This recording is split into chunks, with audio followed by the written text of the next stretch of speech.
friends, Namaste, welcome to my channel. Let's make it lovely. First of all, I wish you all a very advanced Happy New Year and Happy Sankranti. I wish our year will be filled with health, happiness and prosperity. Before starting today's video, I wanted to share with you all a couple of things. This beautiful dress was sent to me by Abhi Collections. They have beautiful Indian traditional sarees and dresses, and also they have modern Indo-Western outfits, and they have cute matching outfits for mom and daughter and siblings as well. So do check out Abhi Collections for all your festive shopping. I'll leave link in the description box below. And coming to the backdrop, these cow cutouts you see on either side are made of wood and they are hand painted and varnished to last. These were sent to me by Treasured Tassels. They have store both in India and USA. They have lotus cutouts, elephant cutouts and various kinds of puja backdrops, and they also have customized Indian traditional written gifts. So do check out Treasured Tassels. I'll leave the link in the description box below. Coming to today's video, I have been trying to share different techniques in all my videos from the past 1 year. I've showed how to make big lotus with cardstock paper and use them as backdrop. I showed how to make yourself a simple backdrop stand and how you can make a wooden frame with hot glue for all the backdrops.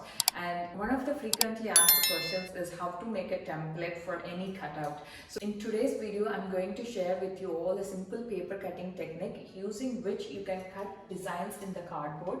And this one I made out of cardboard, and I used only straight lines to show how easily it can be done. But you can also use curved petal shapes and make like flower shapes, and also you can try any design that is symmetric using this technique. So let's get started.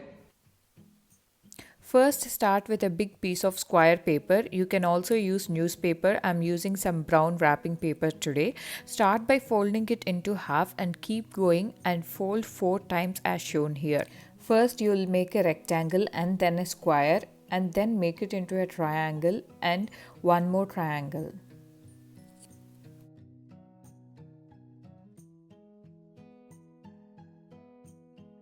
This is the same process for any 8-petal symmetric designs.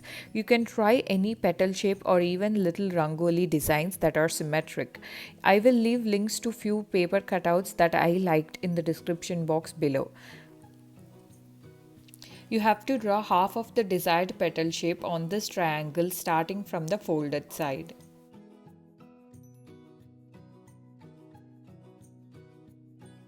Here is a small one I tried first. If you try a couple of designs, you will easily understand this technique and you can make any big of a size you like.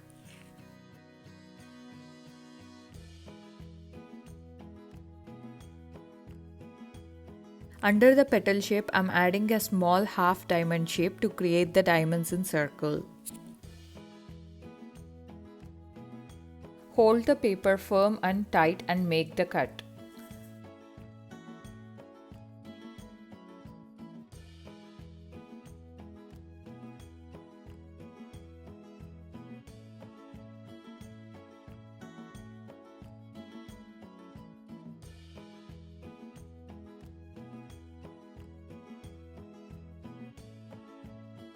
Once you finish cutting, open the template and tape it with small pieces of tape onto the cardboard. Trace around the cut edge using a pencil and then remove the tape and template.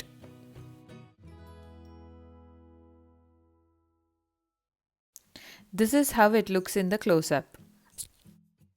Now using an X-Acto knife, cut out the design. You can use metal scale to guide you with the straight lines, but I found it easier to cut without scale. Make sure you use a cutting mat or waste cardboard underneath so the surface underneath is protected from scratches.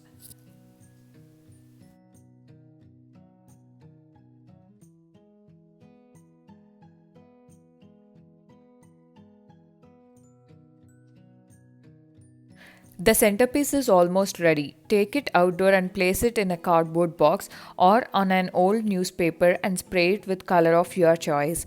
I'm using gold color spray paint. You can also use paint and brush to paint it.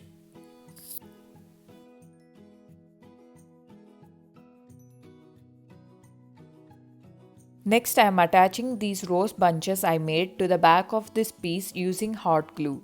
I made these bunches using white beads and roses almost an year ago, and I have been reusing them so many times in so many different ways.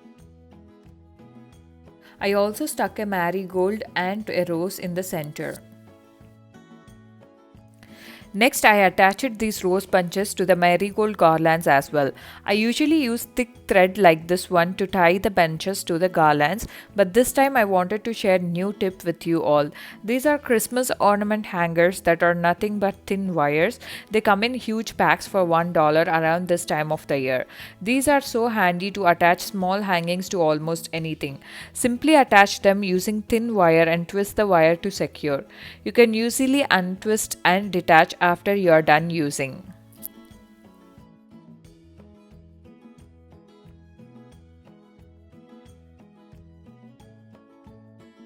Using same trick, I also attached the bunches to the cow wooden hangings. As shared in the beginning of the video, these were sent to me by Treasured Tassels, a store both in India and USA. Please check the link in the description box below. Next, to set up the backdrop, I am using my Limo Studio backdrop stand and hanging these gold sequin curtains on either side. I will leave links to all the products in description box below the video. And the Christmas tree on the wall is made from LED string lights. You can check my Instagram profile for how to do it. I'm using grass rug for backdrop, but you can also use a sari or backdrop curtain like shown in my previous videos. To attach the grass rug, I'm using a wooden skewer and poking the holes along the top edge of the rug. I inserted zip ties through these holes. I used 4 zip ties along the edge.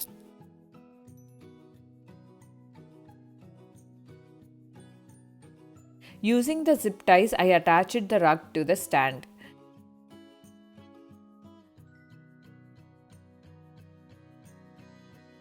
Next, I taped 2 yellow garlands together at the stem ends, and using safety pins, I attached it to the sequin curtains on either side. Next, I used clothes clips to create partitions. Once I'm happy with how it looked, I went ahead and used tape to stick it to the rug. When sticking marigold garlands, always use tape at stem part so that you don't ruin your garlands. Next, I joined 3 orange garlands and left a little longer ends on either side and pinned it to the curtains. I also attached rose hangings to the garland ends using metal wire. You can also use a thread to do this. Next, I added couple more garlands on either side using safety pins. Next, I adjusted the height of the backdrop stand.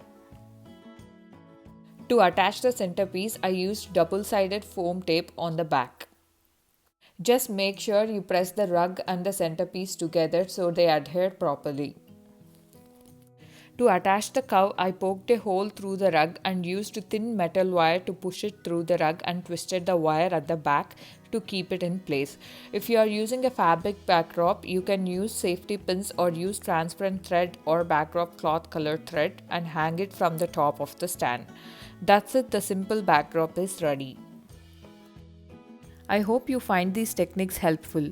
Follow me on Instagram for more decor ideas and videos. Thank you for watching this video and don't forget to subscribe for more videos. Bye bye.